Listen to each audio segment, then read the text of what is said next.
نحمده ونصلي على رسوله الكريم اما بعد فاعوذ بالله من الشيطان الرجيم بسم الله الرحمن الرحيم ان الذين قالوا ربنا الله ثم استقاموا تتنزل عليهم الملائكة ألا تخافوا ولا تحزنوا وأبشروا بالجنة التي كنتم توعدون نحن أولياؤكم في الحياة الدنيا وفي الآخرة ولكم فيها ما تشتهي أنفسكم ولكم فيها ما تدعون نزلا من غفور رحيم ومن أحسن قولا ممن دعا إلى الله وعمل صالحا وقال إنني من المسلمين صدق اللہ العظیم۔ یقیناً وہ لوگ جنہوں نے کہا ہمارا پروردگار اللہ ہے پھر اس پر جم گئے، ان پر نازل ہوتے ہیں فرشتے کہ نہ خوف کھاؤ نہ غمگین ہو اور خوشخبری حاصل کرو اس جنت کی جس کا تم سے وعدہ کیا جاتا تھا۔ ہم ہیں آپ کے ساتھی دنیا کی زندگی میں بھی اور آخرت میں بھی۔ وَلَكُمْ فِيهَا مَا تَشْتَهِي أَنفُسُكُمْ، اور وہاں ہوگا آپ کے لیے وہ سب کچھ جس کی خواہش آپ کے جی میں ہوگی۔ وَلَكُمْ فِيهَا مَا تَدَّعُونَ، اور دیا جائے گا وہاں وہ سب کچھ کہ جو تم طلب کرو گے۔ اس کے بعد فرمایا نزلا من غفور الرحیم، یہ ابتدائی مہمان نوازی ہوگی اس ہستی کی طرف سے جو غفور اور رحیم ہے۔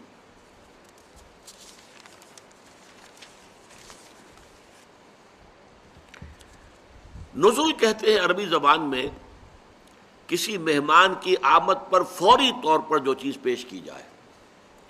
دو الفاظ علیحدہ علیحدہ ہیں، نزیل، مہمان کو نزیل بھی کہتے ہیں اور ضیف بھی کہتے ہیں، ضیف کی جمع ضیوف، مہمان۔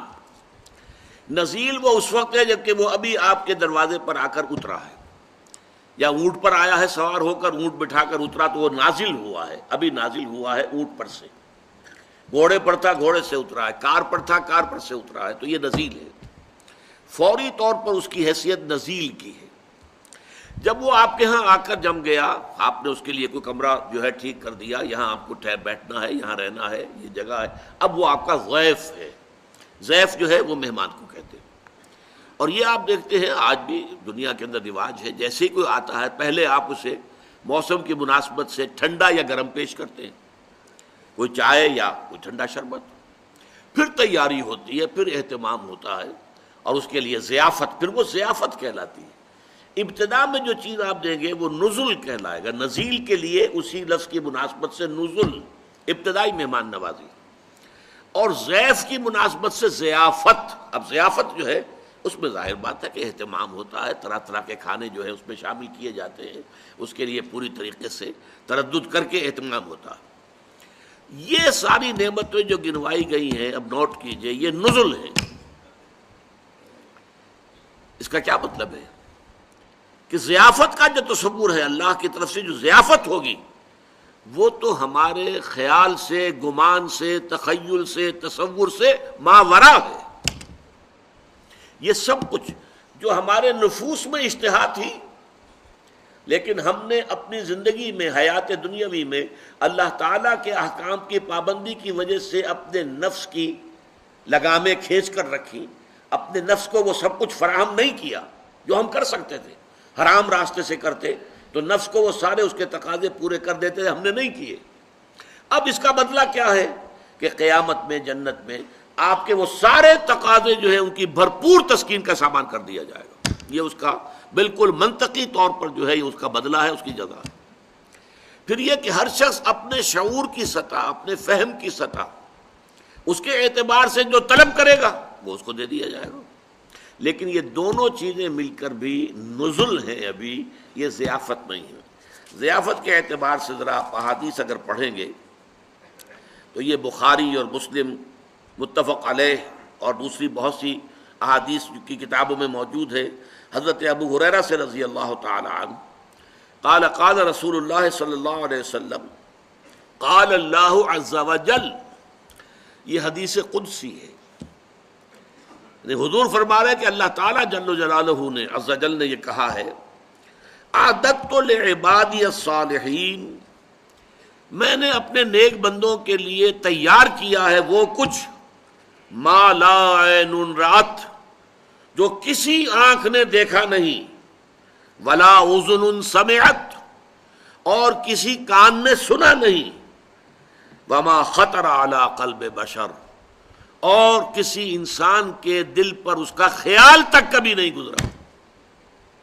پھر حضور نے فرمایا وَاقْرَؤُوا إِن شِئْتُمْ، اگر تم چاہو تو اس مضمون کی مناسبت سے قرآن کے یہ الفاظ پڑھ لو، فَلَا تَعْلَمُ نَفْسٌ مَّا أُخْفِيَ لَهُم مِّن قُرَّةِ أَعْيُنٍ، سورہ یہ سجدہ کی آیت ہے، یہ حامیم سجدہ ہے جو ہم پڑھ رہے ہیں، اور صرف سورہ سجدہ جو ہے یہ ہے سورہ سجدہ علیحدہ الف لام میم سجدہ۔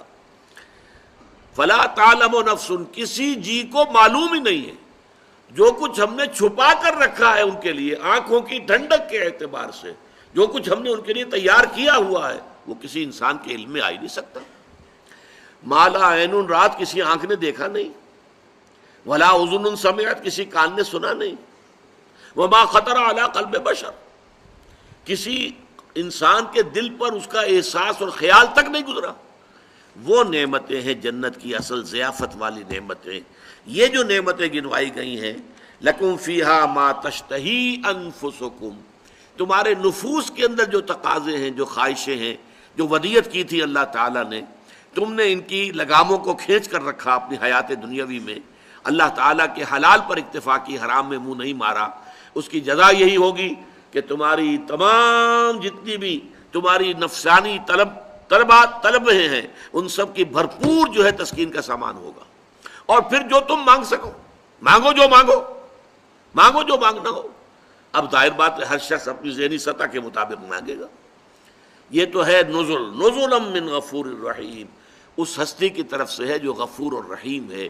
باقی جیسا کہ میں نے عرض کیا، جو اصل ضیافت ہے وہ تو وہیں جا کر معلوم ہوگی، اللہ نے وہاں پہنچا دیا تب پتہ چلے گا۔ باقی ساری یہ جنت کی جو نعمتیں بیان ہوتی ہیں، سورہ رحمان میں ہوں، سورہ دہر میں ہوں، سورہ واقعہ میں ہوں، یہ ساری نعمتیں در حقیقت ان دو کیٹیگریز کے اندر ہیں، ما تشتہی انفسکم ولکم فیہا ما تدعون۔ وہ جو اصل ضیافت ہے اللہ تعالیٰ کی، عادت تو میں نے تیار کیا ہے لعبادی الصالحین، اپنے نیک بندوں کے لیے، ما لا عین رات، وہ چیزیں جو نہ کسی آنکھ نے دیکھی، ولا اذن سمعت، نہ کسی کان کے نے سنی، ولا خطر علی قلب بشر، کسی انسان کے دل پہ ان کا خیال تک نہیں آیا، وہ چیزیں ہیں جو وہاں فراہم کی گئی ہیں۔ اچھا، اس کے بعد فرمایا نزلا من غفور الرحیم، یہ غفور اور رحیم ہستی کی طرف سے ہے۔ یہ الفاظ یہاں کیوں لائے گئے؟ تاکہ یہ واضح ہو جائے کہ جنت کا حصول محض اپنی کوشش، جد و جہد، اپنے اعمال سے ممکن نہیں، جب تک کہ اللہ تعالیٰ کی شان غفاری اور شان رحیمی جو ہے دستگیری نہ کرے، اس وقت تک جو ہے جنت کا حصول ممکن نہیں۔ اس ضمن میں ایک حدیث سن لیجئے، یہ حدیث مسلم شریف کی ہے، حدیث نبوی عن ابی ہریرہ رضی اللہ تعالی عنہ قال قال رسول اللہ صلی اللہ علیہ وسلم قاربوا وسددوا واعلموا انه لن ينجو احد منكم بعمله قالوا ولا انت یا رسول اللہ قال ولا انا الا ان يتغمدني ربي برحمت منه وفضل۔ حضور نے فرمایا دیکھو، سیدھے راستے پر چلنے کی کوشش کرتے رہو، اور استقامت، سداد کے معنی استقامت ہے، امام نووی نے سداد کے معنی وسددوا جو آیا ہے مستقیم رہو، ان الذين قالوا ربنا الله ثم استقاموا۔ اور یہ جان لو کہ تم میں سے کوئی شخص بھی محض اپنے عمل کے بنیاد پر نجات حاصل نہیں کر سکے گا۔ اس پر کسی صحابی نے بڑی جرت کا، بڑی جسارت کا معاملہ کیا، ولا انت یا رسول اللہ، اے نبی، اے اللہ کے رسول، کیا آپ بھی محض اپنے عمل کی بنیاد پر جنت میں نہیں جا سکیں گے؟ غور کیجئے، بڑی ہمت کی کسی نے، اور ہمیں ان کا شکر گزار ہونا چاہیے۔ اگر وہ یہ ہمت نہ کرتے تو جو جواب حضور نے دیا وہ ہم تک کیسے پہنچتا، یہ حقائق کیسے ہم تک پہنچتے؟ فرمایا ولا انا، ہاں میں بھی، الا ان یتغمدنی ربی برحمت منہ وفضل، الا یہ کہ میرا پروردگار مجھے ڈھانپ لے اپنی رحمت اور فضل سے۔ جب تک اللہ تعالیٰ کا فضل اور رحمت مجھے ڈھانپ نہیں لے گا میں بھی داخل نہیں ہو سکتا۔ تصور کیجئے، ہم نے کتنا آسان سمجھا ہے۔ لوگ آسان سمجھتے ہیں مسلمان ہونا، یہ شہادت گئے الفت میں قدم رکھنا ہے، لوگ آسان سمجھتے ہیں مسلمان ہونا۔ ہمارے نزدیک، ہمارے عوام کے نزدیک تو محض یہ بات کہ ہم مسلمان ماں باپ کے گھر پیدا ہو گئے، مسلمانوں کے سے نام ہے، کبھی کبھی جب اللہ توفیق دے دیتا ہے خاص نماز پڑھ لیتے ہیں، ٹھیک ہے، اور ہم لیکن جنت تو ہمارا پیدائشی حق ہے، برتھ رائٹ، یہ ہمارا حق ہے، جیسے بھی ہے، لیکن تیرے محبوب کی امت میں ہے۔ جب تیرے محبوب کی امت میں ہے تو ظاہر بات ہے کہ ہم تو بخشے بخشائے ہیں۔ یہ تصور ہے ہمارے عوام کا، اور رسول اللہ فرما رہے ہیں قاربوا وسددوا، دیکھو سیدھے راستے پر چلو اور استقامت کا مظاہرہ کرو، وَاعْلَمُوا أَنَّهُ لَن يَنْجُوَ أَحَدٌ مِّنكُمْ بِعَمَلِهِ، اور اس چیز کو پیش نظر رکھو کہ تم میں سے کوئی بھی محض اپنے عمل کی بنیاد پر نجات نہیں پا سکے گا۔ قالوا، لوگوں نے کہا وَلَا أَنْتَ يَا رسول اللہ، اے اللہ کے رسول کیا آپ بھی؟ قالا وَلَا أَنَا، ہاں میں بھی نہیں، إِلَّا أَن يَتَغَمَّدَنِي رَبِّي بِرَحْمَةٍ مِّنْهُ وَفَضْلٍ، اللہ یہ کہ پروردگار مجھے ڈھانپ لے، اپنی رحمت کی چادر مجھ پر تان دے، اپنے فضل کی چادر مجھ پر تان دے، اسی شکل میں جنت میں داخل ہوں گا۔ نزلا من غفور الرحیم، یہ نزل ہوگا اس ذات کی طرف سے جو غفور الرحیم ہے۔ اب اگلا مرحلہ کیا ہے؟ جس شخص کی باطنی کیفیات یہ ہیں، اب نوٹ کر لیجئے، جس کو ہم نے ان 3 آیتوں میں پڑھا، اللہ کی ربوبیت پر دل ٹھک گیا، اللہ کی رزاقیت پر دل ٹھک گیا، وہ رزق وہاں پہنچائے گا، ایسے شخص کی اصل امنگ، اصل خواہش کیا ہوگی دنیا میں؟ کیا مال و دولت دنیا کا وہ حریص ہوگا؟ کیا دنیا کی آسائشوں اور تعیشات کی اس کے اندر طلب ہوگی؟ یہ اولیاء اللہ، ان کی ایک ہی طلب رہ جاتی ہے دنیا میں، آخرت میں طلب اللہ راضی ہو جائے، اللہ سے محبت، جنت میں داخلہ، وہ آخرت کی طلب ہے۔ دنیا میں صرف ایک طلب ہوگی، میں جتنے بھی زیادہ سے زیادہ لوگوں کو اللہ کے راستے پر لا سکوں، جو بھٹکے ہوئے ہیں، بھولے ہوئے ہیں، سوئے ہوئے ہیں، مدہوش ہیں، مال مست ہیں، حال مست ہیں، ان کو میں اس مستی کی کیفیت سے نکالوں، غفلت کی کیفیت سے نکالوں، ان کا رخ سیدھا کروں، وہ بھی اللہ سے محبت کریں، وہ بھی اللہ پر ایمان لائیں، ان کا بھی قلبی رشتہ اللہ کے ساتھ استوار ہو جائے۔ یہ ہوگی ان کی اصل طلب، یہ ہوگی ان کی اصل خواہش۔ دنیا کی کسی اور شے کے لیے کوئی بھاگ دوڑ، میں اپنا وقت صرف کروں تاکہ دنیا کی کچھ آسائشیں حاصل کر سکوں، کیوں نہ وہی وقت صرف کروں کہ اللہ کے کچھ بندوں کو اللہ کے سیدھے راستے کی طرف بلا لوں۔ میرا اپنا وہی وقت ہے نا، میں اگر تعیشات کی فکر کروں گا تو کچھ وقت لگانا پڑے گا، محنت کرنی ہوگی، کچھ کمانا ہوگا، کما کر میں اپنے لیے عیش کے سامان فراہم کر سکوں گا۔ یہی میرا اصل سرمایہ، میرا وقت ہے۔ اس وقت کو کیوں نہ میں لگاؤں کہ کچھ اللہ کے بندوں کو سیدھی راہ پر لے آؤں۔ حضور نے فرمایا ایک مرتبہ حضرت علی سے رضی اللہ تعالی عنہ، یا علی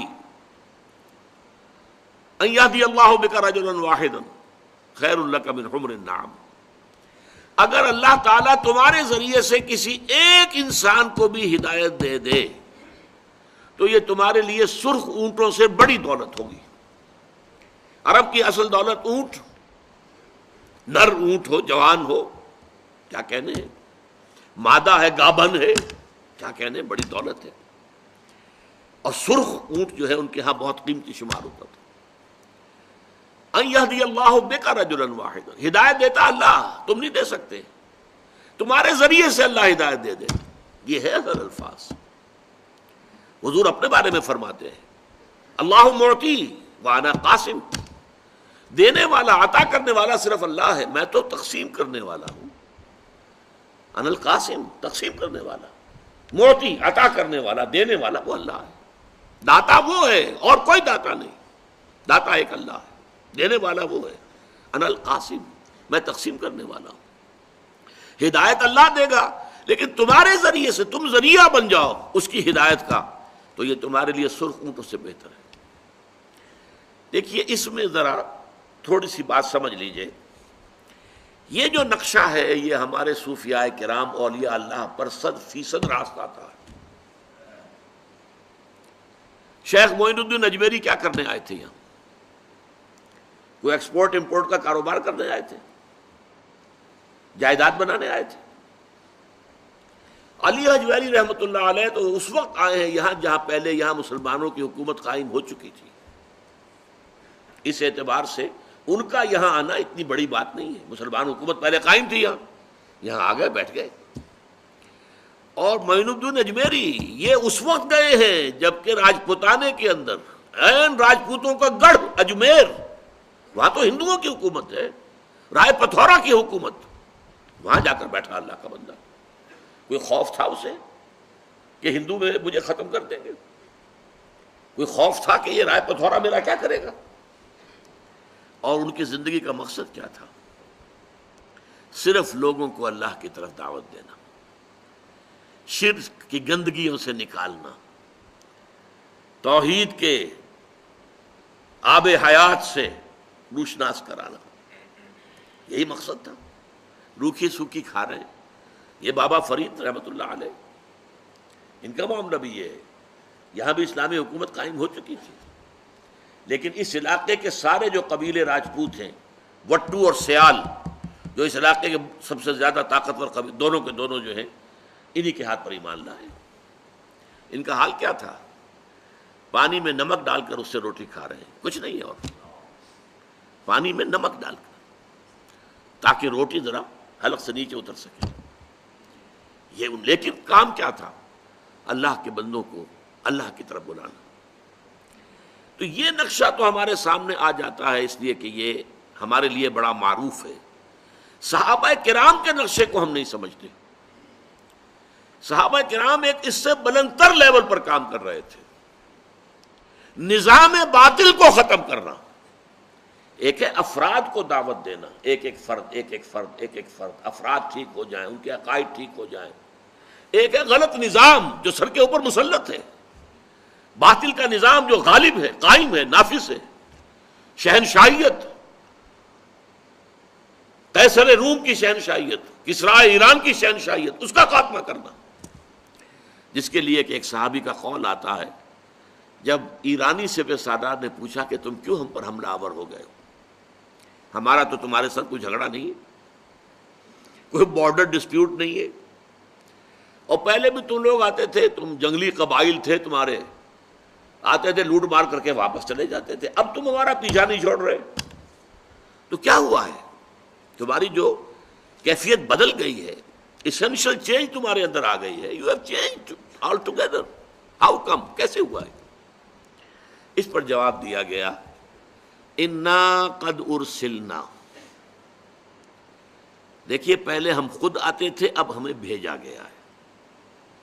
اللہ نے بھیجا محمد کو صلی اللہ علیہ وسلم، محمد نے بھیجا ہمیں صلی اللہ علیہ وسلم. وفداء آباؤنا وامہاتنا. انا قد ارسلنا لنخرج الناس من ظلمات الجہالت الی نور الایمان. تاکہ ہم لوگوں کو نکالیں جہالت اور جاہلیت اور کفر اور شرک اور الحاد کے اندھیروں سے ایمان کی روشنی کی طرف. وَمِن جَوْرِ الْمُلُوكِ إِلَىٰ عَدْلِ الْإِسْلَامِ. بادشاہوں کے ظلم و ستم کے پنجوں سے نجات دلا کر اسلام کے نظام عدل سے روشناس کریں. یہ ہے ہمارا مشن.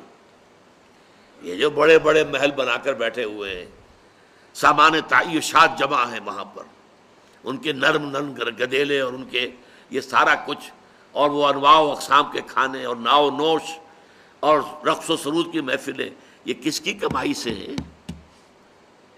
وہ غریب کاشتکار جو میدان میں کام کر رہا ہے کھیت میں، اس کی کمائی کا حاصل آ کر جاگیردار لے جاتا ہے آدھا، اور اس میں سے وہ کچھ اپنے پاس رکھ کر باقی بادشاہ کو بھیجتا ہے تاکہ اپنے ٹھاٹ جمائے۔ ان کی کمر ٹوٹی جا رہی ہے، ان کے بچوں کے لیے بنیادی ضروریات نہیں ہیں، سال بھر کے دانے بھی نہیں بچتے ان کے پاس، اور ان کا حال یہ جو ظلم ہے، ظالمانہ نظام ہے، اس نظام کو ختم کر کے اور وہ عادلانہ نظام جس میں عمر فاروق بیٹھے ہوئے نظر آئے کہ چٹائی پر بیٹھے ہوئے، نہ کوئی محل ہے، نہ کوئی گدیلے ہیں، نہ کوئی مور چھل ہے، کچھ نہیں، ایک عام انسان کی سطح پر۔ یہ مشن تھا صحابہ کرام کا، اور یہ بہت اونچا مشن تھا، بہت اونچا مشن تھا۔ یہ صوفیاء کرام کا مشن اس لیول پر تھا کہ افراد کو بدلنا ہے، نظام کو چیلنج انہوں نے نہیں کیا، جبکہ اصل میں صحابہ کرام نے اصل ٹکر نظام سے مول لی۔ نظام جب ختم ہو جائے گا غلط تو ظاہر بات ہے کہ اب عام لوگوں کے لیے ان کے ذہن بھی کھل جائیں گے، بات کو سمجھنے کے لیے تیار ہو جائیں گے، ان کے دل جو ہے وہ آمادہ ہوں گے کہ اب وہ بات کو سمجھیں۔ یہ ہے اصل میں اولیاء اللہ جو ہمارے ہاں ہمارا ایک تصور ہے صوفیاء کرام کے بارے میں، اور صحابہ کرام کا جو رول تھا، یہ دونوں اپنی جگہ پر نہایت ہی مستحسن رول ہے، دونوں کردار بہت عمدہ ہے، لیکن یہ کہ ان میں سے ظاہر بات ہے کہ فضیلت جو ہے وہ صحابہ کرام کے رول کو ہے کہ انہوں نے نظام جو ہے، نظام باطل ظالمانہ نظام کو شیٹر کر کے رکھ دیا۔ وَمَنْ أَحْسَنُ قَوْلًا مِّمَّنْ دَعَا إِلَى اللَّهِ وَعَمِلَ صَالِحًا وَقَالَ إِنَّنِي مِنَ الْمُسْلِمِينَ۔ جو میں نے بتایا کہ جو لوگ اس مرتبہ ولایت پر پہنچ جائیں، ان کی اس دنیا میں ایک ہی خواہش رہ جاتی ہے کہ زیادہ سے زیادہ لوگوں کو اللہ کے راستے پر لے آئیں، اللہ سے روشناس کرا دیں، اللہ سے متعارف کرا دیں۔ یہ متعارف جو ہے معرفت سے بنا ہے نا، معرفت، متعارف کرانا، ایک دوسرے کی پہچان، لوگ اللہ کو پہچان لیں، اللہ تعالیٰ کی عظمت ان پر واشگاف ہو جائے، اللہ تعالیٰ کی ربوبیت کے وہ قائل ہو جائیں، اللہ تعالیٰ ہی کو اپنا مقصود و مطلوب اور محبوب حقیقی بنا لیں۔ اس کے لیے چیز ہے جس کا نام ہے دعوت۔ وَمَنْ أَحْسَنُ قَوْلًا مِّمَّنْ دَعَا إِلَى اللَّهِ، یہ قولاً یہاں تمیز کے لیے آیا ہے، بات کے اعتبار سے حسین ترین کون شخص ہے؟ شکل و صورت کے اعتبار سے حسین ترین کوئی اور ہو سکتا ہے، رنگ و روپ کے اعتبار سے حسین ترین کوئی اور ہو سکتا ہے، لیکن یہ جان لیجئے انسان کا سب سے اونچا وصف جو اس کو حیوان سے متمیز کرتا ہے وہ اس کا نطق ہے، گویائی، کلام۔ اسی لیے انسان کو کہتے ہیں حیوان ناطق، حیوان ہے باقی ان کے پاس نطق نہیں ہے، گویائی نہیں ہے، کلام نہیں ہے، ہمارے پاس کلام ہے، اور اس کو اللہ تعالیٰ نے سب سے بڑی شے قرار دیا ہے انسانیت کے اوصاف میں سے۔ الرحمن علم القرآن خلق الانسان علمہ البیان، یہ بیان جو ہے یہ گویا کہ انسان کی سب سے بڑی صلاحیت ہے، ورنہ دیکھنا ہم دیکھتے ہیں، حیوانات ہم سے زیادہ دیکھتے ہیں۔ شکاری پرندہ جو ہوتا ہے وہ عقاب، وہ بڑی بلندی سے زمین پر پڑی ہوئی سوئی کو دیکھتا ہے۔ ایسے حیوانات اور پرندے موجود ہیں جو اندھیرے میں دیکھتے ہیں، ہماری بینائی تو ختم ہو گئی، روشنی ختم ہو جائے ہماری بینائی بھی خلاص، دیکھ ہی نہیں سکتے۔ حیوانات میں وہ بینائی بھی ہے کہ بغیر روشنی کے دیکھتے ہیں۔ یہ ساری صلاحیتیں ہماری جو حیوانات کے اندر موجود ہیں، بلکہ ہم سے بہتر موجود ہیں۔ جسمانی طاقت شیر میں، ہاتھی میں جتنی ہے، ہم کیا شے ہیں ان کے مقابلے میں؟ ہاتھی کا ایک پاؤں بھی ہمارے اوپر رکھ دیا جائے تو ہمارا کچوبر نکل جائے۔ لیکن ایک شے جو اللہ نے ہمیں دی ہے عقل، اور ایک اسی لیے انسان کو حیوان عاقل بھی کہتے ہیں، اور دوسری شے جو دی ہے وہ نطق، گویائی، علمہ البیان، اللہ نے بیان سکھایا۔ اچھا، اب اس بیان کا مصرف کیا ہے؟ دیکھیے، ایک تو ہے آپس میں ہم کمیونیکیٹ کرتے ہیں، گفتگو کرتے ہیں، مجھے پانی لا دو، کھانا دے دو، یہ کر لو، وہ کر لو. اس کو چھوڑیے، یہ اصل مصرف نہیں ہے. بڑے مصارف کیا ہیں؟ آپ کو معلوم ہے دنیا کی تاریخ میں بڑے بڑے ڈکٹیٹر محض ڈیمیگوگ ہونے کی وجہ سے، بہت بڑے مقرر ہونے کی وجہ سے ڈکٹیٹر بن گئے. ہٹلر ڈیمیگوگ، بہت بڑا مقرر تھا، اوریٹر. ہمارے ہاں یہی معاملہ بھٹو صاحب نے کر کے دکھایا تھا، عوام کو کھینچ کے لے گیا اپنے ساتھ. یہ کیا ہے؟ یہ زبان کا کرشمہ تھا اس کا. اسی طریقے سے ایک وکیل بیچارہ جو ہے وہ کورٹس کے اندر دھکے کھاتا پھرتا ہے. وہ زیادہ سے زیادہ یہ کوئی سرٹیفائی کر دے، 5 روپے لے لے، 10 روپے لے لے، اور اسے کوئی وکیل نہیں بناتا اپنا. ایک وکیل وہ ہے جو ایک پیشی کے 5 لاکھ لیتا ہے کہ نہیں ایسے وکیل؟ وہ کیوں لیتا ہے؟ قوت بیان کی بنیاد پر. قانون اس نے بھی وہی پڑھا ہے، اس نے بھی وہی پڑھا ہے، قانون کی کتاب اس کے پاس بھی وہی ہے، اس کے پاس بھی وہی ہے. لیکن کسی مقدمے کو پیش کر سکنا اپنے قوت بیان کے ذریعے سے، یہ ہے کہ جس کے ذریعے سے در حقیقت اس کی ایک پیشی کی 5 لاکھ. لیکن اب ایک ہے انسان اپنی اس قوت بیان کو استعمال کر رہا ہے صرف اس کام کے لیے کہ اللہ کے بندوں کو اللہ کی طرف لے آئے. جیسے اقبال نے کہا، نغمہ کو جاؤ من کو جا، ساز سخن بہانہ ایست، سوئے قطار می کشم ناقہ بے زمام را. میں کہاں اور نغمہ کہاں، میں شاعر نہیں ہوں، مجھے غزل سرا سمجھ لیا گیا ہے. میں نے تو اس کو ایک میڈیم کے طور پر استعمال کیا ہے. اصل میں تو ناقہ بے زمام، یہ اونٹنی جو اپنی رسی توڑا بیٹھی ہے، اس کی نکیل نہیں ہے، اس وقت بے زمام ہو گئی ہے، بے قابو ہو گئی ہے، کسی حساب کتاب میں آنے کو تیار نہیں. اسے سوئے قطار لا رہا ہوں تاکہ پھر قافلے میں شامل ہو جائے. اللہ کے بندوں کو جو بھٹکے ہوئے ہیں، بھولے ہوئے ہیں، ادھر یا ادھر بھٹک کر رہ گئے، ان کو اللہ کی طرف بلانا، یہ ہے مصرف اس قوت بیان کا. اور یہی سورہ رحمان کے ان 4 آیتوں کے درس میں کہا کرتا ہوں کہ وہ 4 چیزیں چوٹی کی ہیں. الرحمن، اللہ کے ناموں میں چوٹی کا، اس لیے کہ آج بھی جیسا کہ آیا درس میں، محض ہم اپنے عمل سے جنت میں نہیں جا سکیں گے جب تک کہ رحمت خداوندی ہماری سازگاری نہ فرمائے.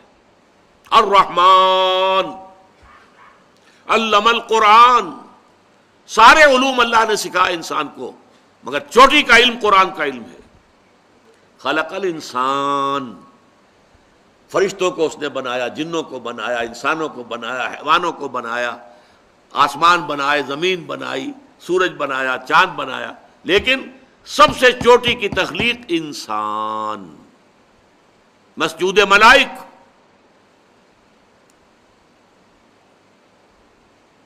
اور اس انسان کو جو صلاحیت دی چوٹی کی، علمہ البیان، اس بیان کا، اس صلاحیت، چوٹی کی صلاحیت کا استعمال ہونا چاہیے چوٹی کے کام کے لیے، اور وہ چوٹی کی چیز قرآن ہے. اسی لیے حضور نے فرمایا، دیکھیے اسی ردیف قافیے میں بات آ رہی ہے، خیرکم من تعلم القرآن وعلمہ. اور یہ کس سے ہے؟ عن عثمان ابن عفان، حضرت عثمان ابن عفان رضی اللہ تعالیٰ عنہ سے روایت. اور وہ کیا ہے؟ حضور نے فرمایا، تم میں سے بہترین لوگ وہ ہیں جو قرآن سیکھے اور سکھائیں، پڑھے اور پڑھائیں. یہ ہے نطق انسانی کا بہترین مصرف. وَمَنْ أَحْسَنُ قَوْلًا مِّمَّنْ دَعَا إِلَى اللَّهِ، بات کے اعتبار سے، قول کے اعتبار سے سب سے حسین، سب سے عمدہ، سب سے اعلیٰ، سب سے عرفہ کون ہے؟ جو اللہ کی طرف لوگوں کو بلائے. یہاں بھی ذرا نوٹ کر لیجئے، ایک ہے اللہ کے راستے کی طرف بلانا. سورہ نحل کے آخر میں فرمایا، ادعو الی سبیل ربک بالحکمۃ والموعظۃ الحسنۃ وجادلہم باللتی احسن. اللہ کے راستے کی طرف بلانا، امر اور بالمعروف نہی عن المنکر کرنا، یہ سب ہے، لیکن یہ لوور لیول ہے.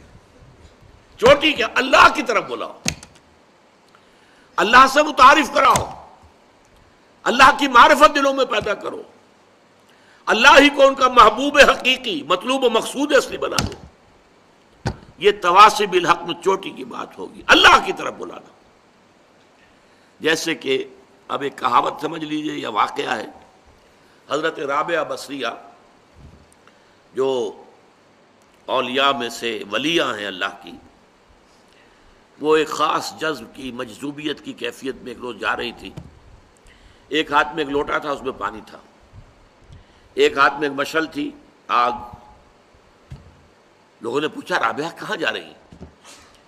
کہ میں جا رہی ہوں اس آگ سے تو جنت کو جلا دوں اور اس پانی سے دوزخ کو ٹھنڈا کر دوں، تاکہ لوگ اللہ کو اللہ کے لیے چاہیں، جنت کے لیے نہ چاہیں. اللہ دوزخ سے بچنے کے لیے نہیں، اللہ کی محبت میں. لا مطلوب الا اللہ، لا مقصود الا اللہ. یہ ہے بلند ترین مقام. آپ عاشق بن جائیں اللہ کے.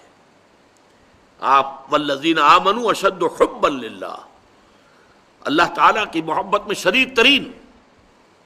باقی بھی ٹھیک ہے، خیر کی باتیں ہیں، حق کا بات کا کہنا، تواصی بالحق، امر بالمعروف نہی عن المنکر، دعوت الی سبیل ربک، رب کے راستے کی طرف بلانا.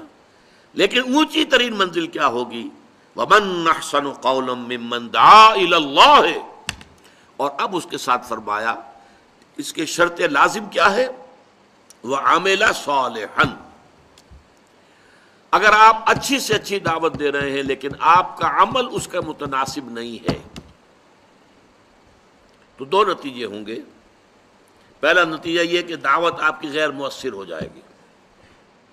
دوسرا نتیجہ یہ ہوگا کہ دعوت بدنام ہو جائے گی.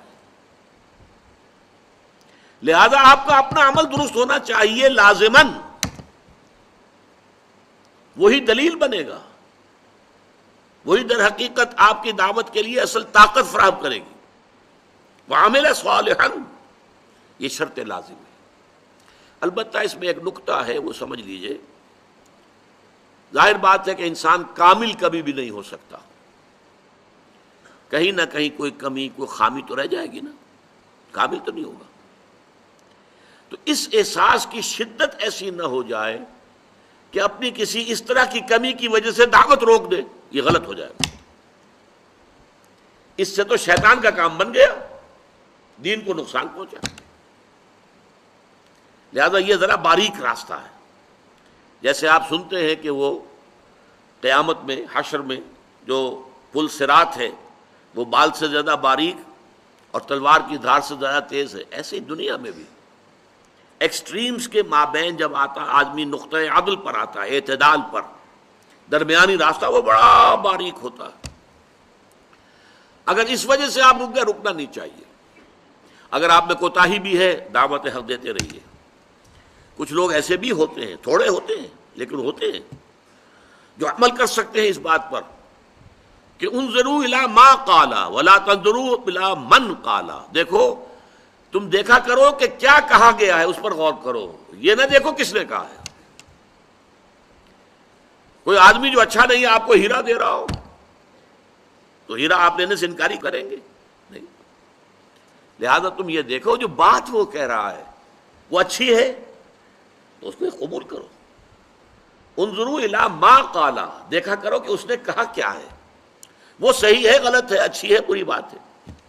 ولا تنظروا الی من قال، ادھر مت دیکھا کرو، ہو سکتا ہے اس میں کوئی کوتاہی ہو، کوئی کمی ہو. تو اب یہ دونوں پہلو میں نے آپ کے سامنے رکھ دیے. ایک تو یہ کہ مثبت طور پر تو لازم ہے، یہ ہونا یہ چاہیے آپ کا عمل درست، موٹے موٹے اعمال تو درست ہوں، حرام چیزوں سے تو آپ نے اجتناب کر لیا ہو. ٹھیک ہے، کسی مکروہ تنزیہی کسی کام کے اندر اگر آپ مصروف ہیں، چلیے اللہ تعالیٰ معاف فرمائے گا. اگر کوئی چھوٹے چھوٹے گناہ ہیں، صغائر ہیں، وہ خود بخود بھی دھلتے رہتے ہیں، خود بھی ختم ہو جاتے ہیں. کامل انسان کبھی نہیں ہوگا.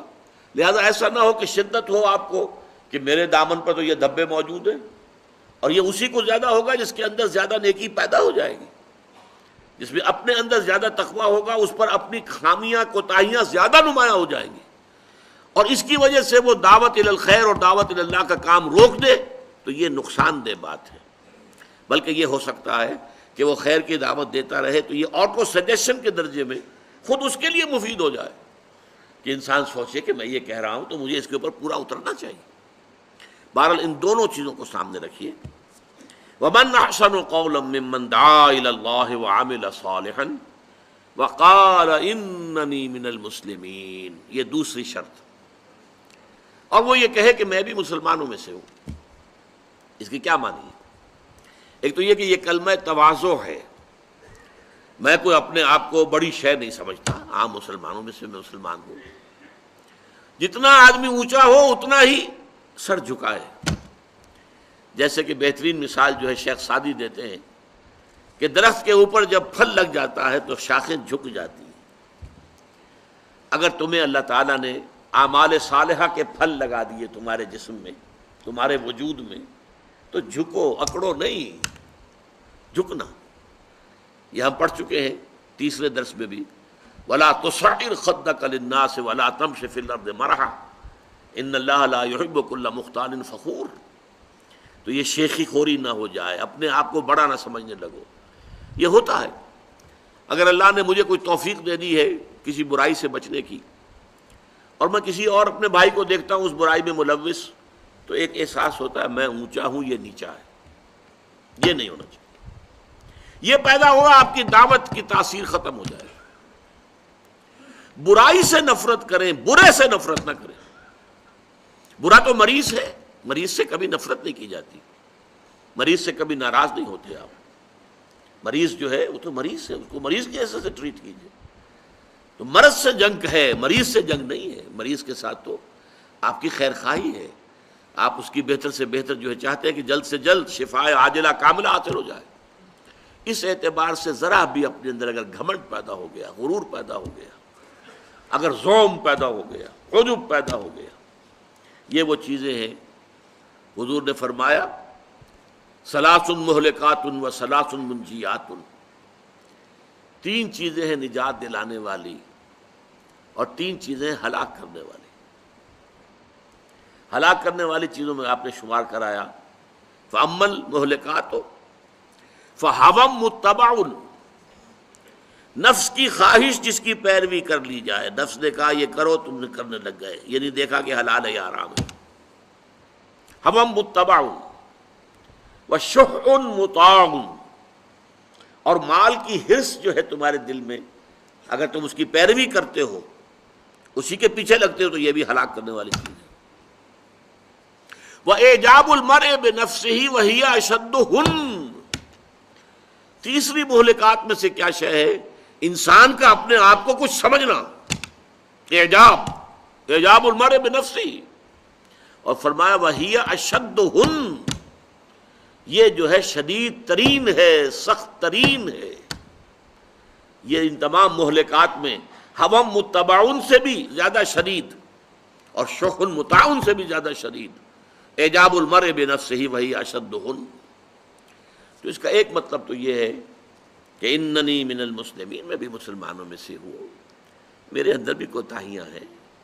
بھائی یہ جو آپ کے اندر یہ معاملہ ہے، ذرا اس کی اصلاح کر لیجئے، آپ بہت اچھے آدمی ہیں، بہت عمدہ آپ کا کردار ہے، یہ ایک داغ ہے، دھبا ہے، دھو لیجئے۔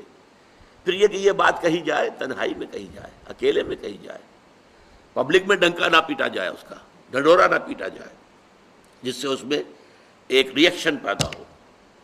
عزت نفس جو ہے وہ انسان کی مجروح ہوتی ہے کہ اس نے مجھے پبلک کے اندر جو ہے ذلیل کر دیا ہے، تو اس کا نتیجہ الٹا نکلے گا۔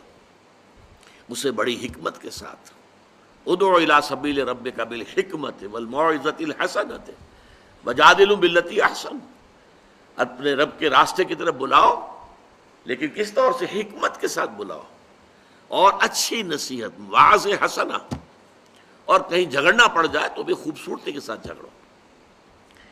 دوسرا اس کے اندر ایک اور مفہوم ہے، اور وہ یہ ہے فرقے واریت سے بچنا۔ کوئی صالح آدمی، کوئی بھی اللہ کا ولی، کوئی بھی داعی اللہ، وہ کھڑے ہو کر اپنا جو ہے فرقہ علیحدہ بنا رہے، یہ بڑی تباہی ہے۔ قال اننی من المسلمین، ہم بھی مسلمان ہیں، بس۔ جماعت ایک مختلف شے ہے، مسلمانوں میں سے کچھ لوگ ایک کام کے لیے جمع ہو جائیں، وہ جماعت ہے۔ فرقہ ایک مختلف شے ہے، وہ نسلاً منتقل ہوتا ہے، فلاں فرقے کے باپ ہے تو فلاں اسی کا بیٹا ہو جائے گا۔ جماعت میں آدمی شریک ہوتا ہے اپنے اختیار سے، اپنے سمجھ سے، اپنے فہم سے، کسی مقصد کے خاطر، کسی نصب العین کے لیے اس کا اپنا چوائس ہوتا ہے، اس میں شامل ہوتا ہے. لیکن تفرقہ جو ہے، ولا تفرقوا، فرقہ جو ہے، فرقہ بازی، فرقہ پرستی، نیا فرقہ بنا دینا، نیا نام رکھ لینا اپنے لیے، نہیں. قال اننی من المسلمین، سورہ حج میں فرمایا ہوا سماکم المسلمین من قبل وفی ھذا، اے مسلمانوں تمہارا نام اللہ نے مسلمین رکھا ہے، پہلے بھی اور اب بھی. قرآن میں بھی تمہارا نام مسلمین ہے، اور اس سے پہلے بھی. امت مسلمتن، حضرت ابراہیم اور اسماعیل نے دعا کی تھی پروردگار ہماری اس اولاد میں سے ایک امت مسلمہ برپا کیجیے، اور ان میں ہی اپنا ایک رسول اٹھائی ہو صلی اللہ علیہ وسلم، جو انہیں تیری کتاب کی آیات پڑھ کر سنائے اور کتاب کی تعلیم دے اور حکمت سکھائے اور ان کا تزکیہ کرے، انہیں پاک کرے. ومن احسن قولا ممن دعا الى الله وعمل صالحا وقال انني من المسلمين ولا تستوي الحسنة ولا السيئة. اب یہاں پر مضمون ایک بہت بڑا شروع ہو رہا ہے، لیکن اس کو تو انشاءاللہ اگلی ہی نشست میں ہم لیں گے. لیکن اس کا پہلا ٹکڑا جو ہے، اس کو اس اعتبار سے اپریشیٹ کرنا کہ قرآن مجید کا انداز کلام کیا ہے. پہلے ایک ایسی بات کہو جس سے کوئی اختلاف کر ہی نہ سکے، یونیورسل ٹروتھ. ولا تستوی الحسنۃ ولا السیئہ، دیکھو بھلائی اور برائی برابر تو نہیں ہوتے نا. کوئی اس سے انکار کرے گا، اختلاف کرے گا؟ بھلائی بھلائی ہے، برائی برائی ہے. لہذا ان دونوں میں تساوی کی نسبت نہیں ہو سکتی، یہ برابر نہیں ہو سکتے. اس پر بلڈ کیا ہے آگے چل کر کہ اگر تمہاری مخالفت کی جائے، تمہیں ستایا جائے، تمہیں ایذائیں پہنچائی جائیں، اس لیے کہ یہ ہم پڑھ چکے ہیں اپنے تیسرے سبق میں، یا بنی اقم الصلاۃ وامر بالمعروف وانہ عن المنکر واصبر علی ما اصابک، نماز قائم رکھ اور نیکی کا حکم دے، بدی سے روک، اور پھر جو بیتے اسے جھیل، برداشت کر. جھیلنا اور برداشت کرنا اس کے بھی رتبے ہیں مختلف. ایک تو یہ ہے کہ آپ کو کسی نے گالی دی، آپ جھیل گئے، برداشت کر دیا، خاموش رہے، جواب نہیں دیا. اور ایک یہ کہ بھائی اللہ آپ کا بھلا کرے، اللہ تعالیٰ آپ کو ہدایت دے، آپ نے جواباً دعا دی، یہ بلندتر مرتبہ ہو جائے. تو جیسا کہ میں نے عرض کیا تھا کہ یہ اس مقام پر جو کہ انقارا بلندست آشیانہ، جو انسانیت کے لیے بلند ترین درجہ ہے، اس سے اوپر درجہ صرف ایک ہے، نبوت. لیکن نبوت وہ بھی شے ہے، اکتسابی نہیں ہے، آدمی اسے خود حاصل نہیں کر سکتا، بلکہ ہے کہہ رہا ہوں تو غلط کہہ رہا ہوں، تھی، اب تو وہ ماضی کی شے ہے، دروازہ بند ہو چکا، ختم نبوت، حضور پر نبوت کا اختتام ہو چکا. اب کوئی نبی نہیں آپ کے بعد. جس نے دعویٰ کیا وہ دجال ہے، اور وہ کذاب ہے، جھوٹا ہے، مرتد ہے، واجب القتل ہے. لیکن اب جو نبوت جو ہوتی تھی، جب تھی، اس وقت بھی اکتسابی نہیں تھی، کسبی نہیں تھی، وہ بھی تھی. اللہ جس کو چاہے چن لے. ان اللہ اصطفیٰ آدم و نوحا وآل ابراہیم وآل عمران علی العالمین، اللہ نے چن لیے، اللہ کا چناؤ، اللہ کی پسند. محمد مصطفیٰ، احمد مجتبیٰ، اللہ کے چنے ہوئے محمد، اللہ کے پسند کیے ہوئے محمد، اللہ نے چن لیا. تو میں عرض کر رہا تھا کہ انسان اپنی کوشش سے جو بلند ترین مقام جو حاصل کر سکتا ہے وہ درجہ ولایت ہے. الا ان اولیاء اللہ لا خوف علیہم ولا هم یحزنون الذین آمنوا وکانوا یتقون لهم البشریٰ فی الحیاۃ الدنیا والآخرہ لا تبدیل لکلمات اللہ ذالک هو الفوز العظیم. اللہ تعالی ہمارے دل میں امنگ پیدا کر دے کہ ہم اس بلند ترین مقام کو حاصل کریں. یہ انسانوں کے لیے ہے یہ مقام، یہ مقامات ممنوع نہیں ہے، پروہیبٹڈ ایریا نہیں ہے. کوشش کرو، محنت کرو، اس درجے اور اس مرتبے کو حاصل کرو. بارک اللہ لی ولکم فی القرآن العظیم ونفعنی وإیاکم بالآیات والذکر الحکیم.